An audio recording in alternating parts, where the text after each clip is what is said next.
Oke, kita mulai ya. Assalamualaikum warahmatullahi wabarakatuh. Waalaikumsalam warahmatullahi wabarakatuh. Baik ya, pada kesempatan yang eh, berbahagia ini, kita akan belajar atau kuliah online mata kuliah metodologi penelitian MPI. Nah, barangkali ini sebagai sharing informasi tentang mata kuliah yang sebelumnya sudah pernah kita pelajari. Ini untuk informasi umum saja bahwa metodologi itu sebenarnya dia terdiri dari dua suku kata. Yang pertama ada metode, kemudian yang kedua ada logos. Ini yang sudah sering kita dengar, sudah kita pelajari. Metode artinya cara, sementara logos itu artinya adalah ilmu. Jadi metodologi itu adalah suatu ilmu yang digunakan untuk mengetahui cara-cara tertentu sehingga dapat menemukan suatu kebenaran. Nah, di dalam buku Sugiono, ini yang sudah saya share ke dalam Google Classroom. Sudah di-download buku tersebut? Halo?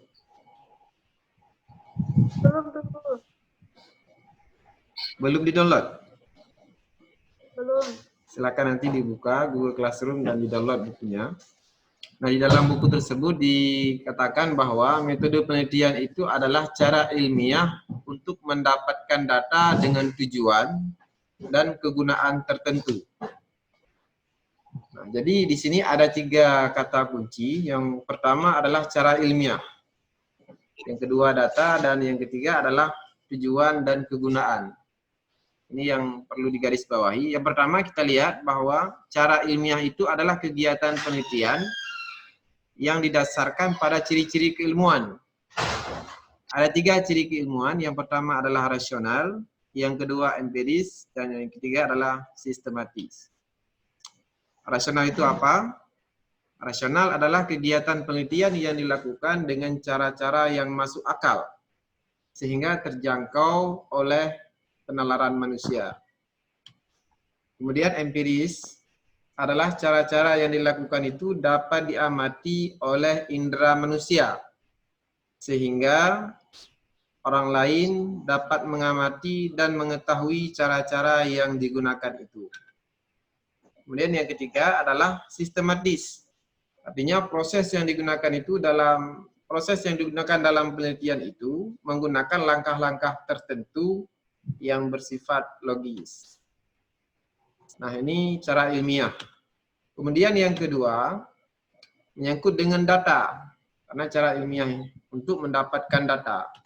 Data itu apa? Data adalah sekumpulan informasi atau keterangan-keterangan dari suatu hal yang diperoleh dengan melalui pengamatan atau juga pencarian ke sumber-sumber tertentu. Nah, kita lihat data yang diperoleh melalui penelitian itu adalah data empiris. Artinya data yang dapat diamati, kemudian memiliki ciri yang bersifat valid. Valid itu adalah derajat ketepatan antara data yang sesungguhnya terjadi dengan data yang dapat dikumpulkan oleh peneliti.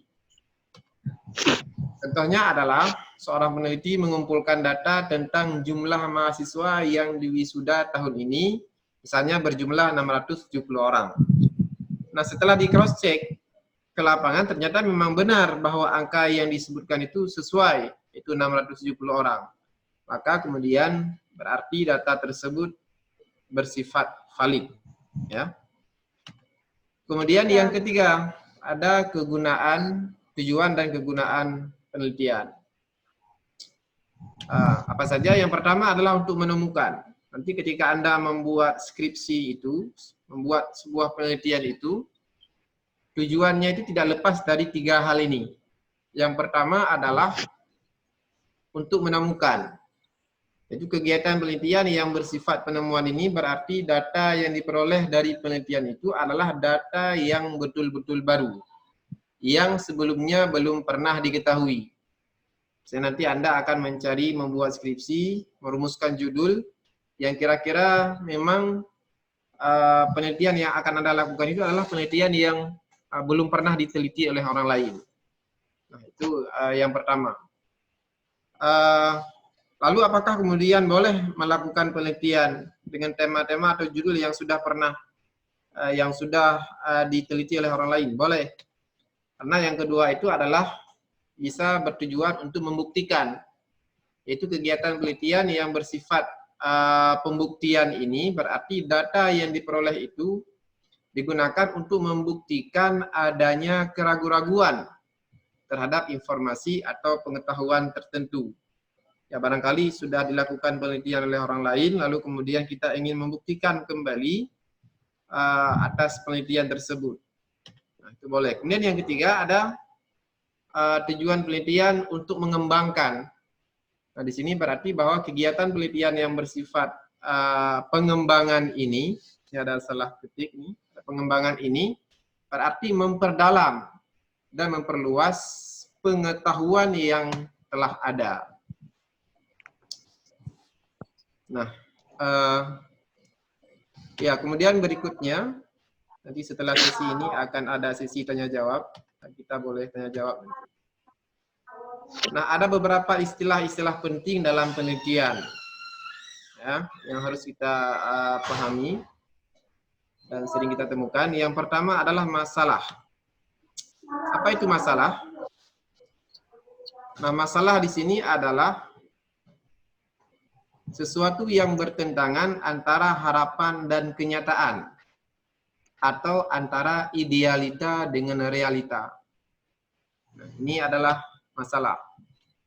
Harapannya apa? Sebagai contoh, misalnya semua mahasiswa yang mengikuti sidang munakasyah skripsi tahun ini dinyatakan lulus. Itu adalah sebuah harapan. Lalu kemudian dihadapkan pada kenyataan, misalnya tidak semua mahasiswa yang mengikuti sidang munakasyah skripsi tahun ini dinyatakan lulus. Nah, berarti di situ ada pertentangan antara dua hal tersebut. Baik itu harapan maupun kenyataan, atau antara idealita, idealnya bagaimana, namun realitanya bagaimana. Nah, ketika terjadi pertentangan antara dua hal tersebut, maka berarti di situ ada masalah. Nah, masalah itu juga perlu dibuktikan dengan adanya kata kunci. Seperti kata tidak, kemudian ada jarang, ada kurang, ada belum. Nah, jadi seperti itu. Contohnya adalah berdasarkan observasi, penulis melihat masih banyak murid di sekolah A misalnya yang belum bisa membaca Al-Quran. Nah, ini adalah kalimat pernyataan masalah. Banyak sekali hari ini mahasiswa yang ketika ditanya oleh para penguji, baik dalam sidang maupun seminar proposal nanti, ditanyakan apa masalahnya dalam penelitian ini. Sering sekali mahasiswa menjawab justru adalah menjawab pertanyaan masalah atau rumusan masalah. Misalnya mahasiswa menjawab, saya ingin meneliti tentang ini. Nah, itu sebenarnya itu bukan masalah, bukan pernyataan masalah, akan tetapi disebut dengan rumusan masalah. Nah, bedakan antara pernyataan masalah dengan rumusan masalah. Di mana kita tuliskan pernyataan masalah ini? Dalam skripsi. Dalam abstrak. Abstrak. Ya, di abstrak. Terus di mana lagi? Pada tulis lo. Diana Ramadhani pada tulis pernyataan masalahnya. Hah? Kalian sudah mulai membuat proposal belum? Belum ya? Belum. Udah, Ustaz. Ada yang sudah ya? Nah, jadi pernyataan masalah itu kita sedang tulis dalam proses. Ya, kita tuliskan di dalam bab yang pertama. Itu bab pertama kan pendahuluan, kemudian latar belakang masalah.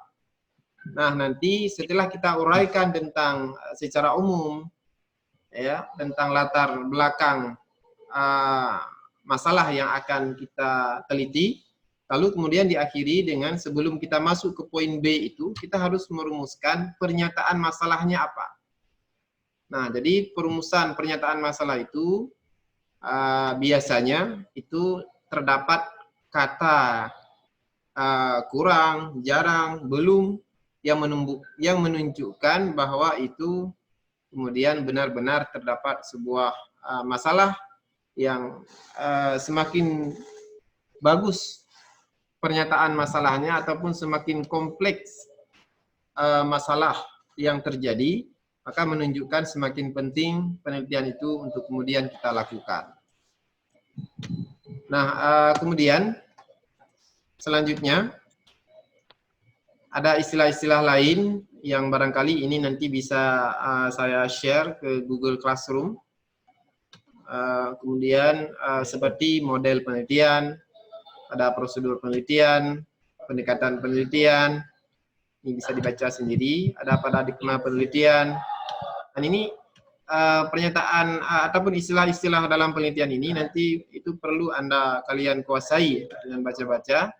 Kemudian untuk memudahkan kalian dalam proses bimbingan, baik dengan PA nanti ketika mau mengusulkan judul skripsi, atau dengan para penguji ketika berlangsungnya seminar proposal nanti. Ini karena begitu masuk semester bulan Agustus itu sudah masuk bulan Agustus sudah masuk semester ganjil, yang kalian itu sudah boleh nanti bulan 9 nanti sudah bisa mengajukan judul skripsi. Nah, oke, jadi sebuah judul itu, cara merumuskan judul penelitian ke judul skripsi, itu idealnya sebuah judul terdiri dari maksimal 16 suku kata. Ya, coba nanti Anda hitung. Ini misalnya ada contoh judul skripsi di sini, Sistem Pelaksanaan Manajemen Pendidikan di TPA Muhazabul Akhlak, Desa Midenjuk, Kecamatan Samalanga, Kabupaten Biri. Ini judul siapa? Nah, ingat no? Anda bisa melihat nggak judul ini? Nadir? Agak kabur, tunggu. Agak kabur ya? Gambar dia agak kabur. Pakai HP ya? Pakai HP atau pakai laptop? HP Tengku. Oh, oke. Nah, di sini Anda bisa melihat ada 14 suku kata dalam judul tersebut. Jadi idealnya itu 16 suku kata maksimal ya, atau boleh kurang. Atau paling kurang dia terdiri dari 2 variabel. Anda yang kuliah di jurusan MPI itu, yang penting sekali harus diperhatikan adalah judul itu berkaitan dengan 3 hal. Yang pertama harus ada kaitannya dengan manajemen, ya. Kemudian yang kedua harus ada kaitannya dengan manajemen pendidikan, bukan manajemen secara umum. Kemudian yang ketiga harus ada hubungannya dengan pendidikan Islam. Nah, maka dalam merumuskan judul nanti jangan sampai kemudian judul skripsi Anda itu mengarah kepada jurusan lain, baik itu jurusan PAI, ada yang jurusan KPI, komunikasi, ada yang mengarah kepada jurusan PBA. Maka kemudian ada beberapa judul yang sampai hari ini belum saya ACC. Maka nanti itu perlu kita diskusikan kembali. Ya. Bagi Anda yang belum saya ACC judulnya, silakan nanti inbox saya secara pribadi, kita akan diskusi tentang judul apa yang akan Anda ambil. Ya, baik, saya kira seperti presentasi cukup sekian saja untuk hari ini. Barangkali bisa kita lanjutkan dengan diskusi. Silakan, ada yang ingin tanyakan? Halo, Muhammad Farhan.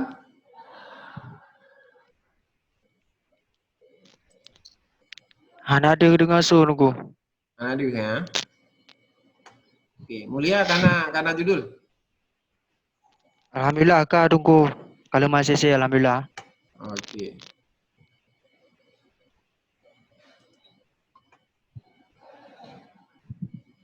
Solomeo. Zakia. Alena judul skripsi sudah saya ACC belum?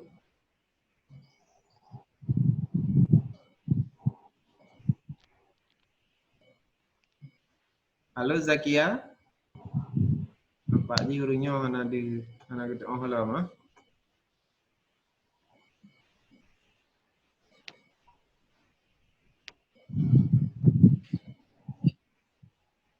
Oke, nya berarti urung down balik daya mendung kan?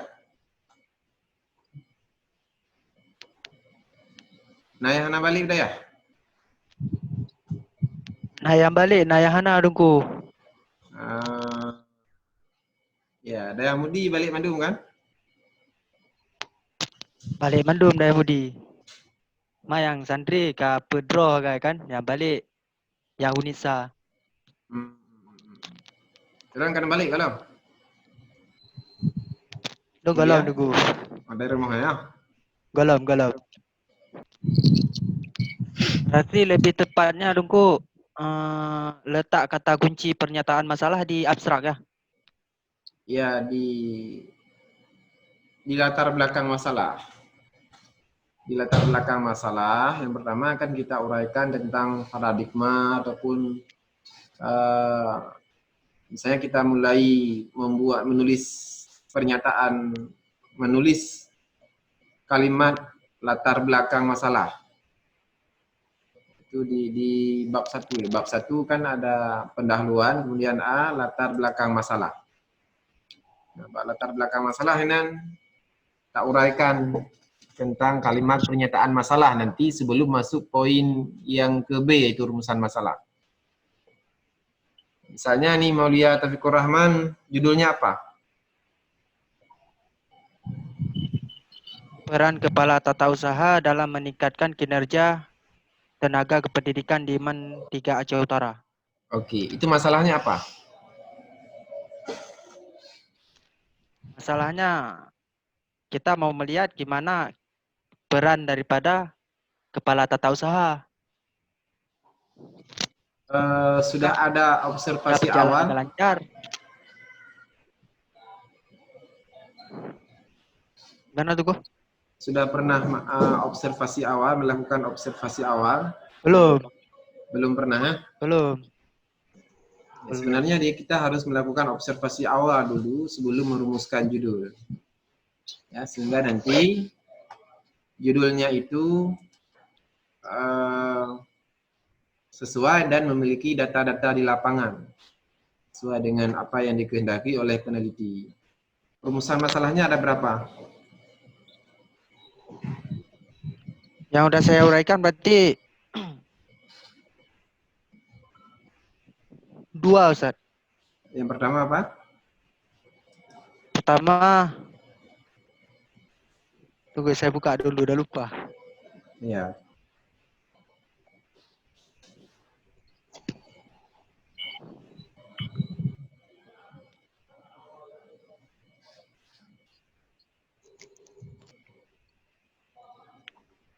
Miswatul Misna kali buat proposal.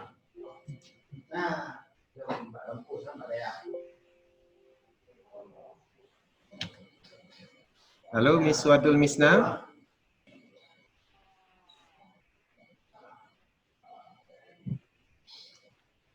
Lagi saya cari datanya, Ustaz. Tunggu, Ya. proposal yang udah kasih tugas kemarin itu untuk lanjutan skripsi ya? Itu bisa dilanjutkan untuk skripsi? Ya, itu langsung buat draft. Langsung buat dalam bentuk draft dan diajukan pada bulan September nanti.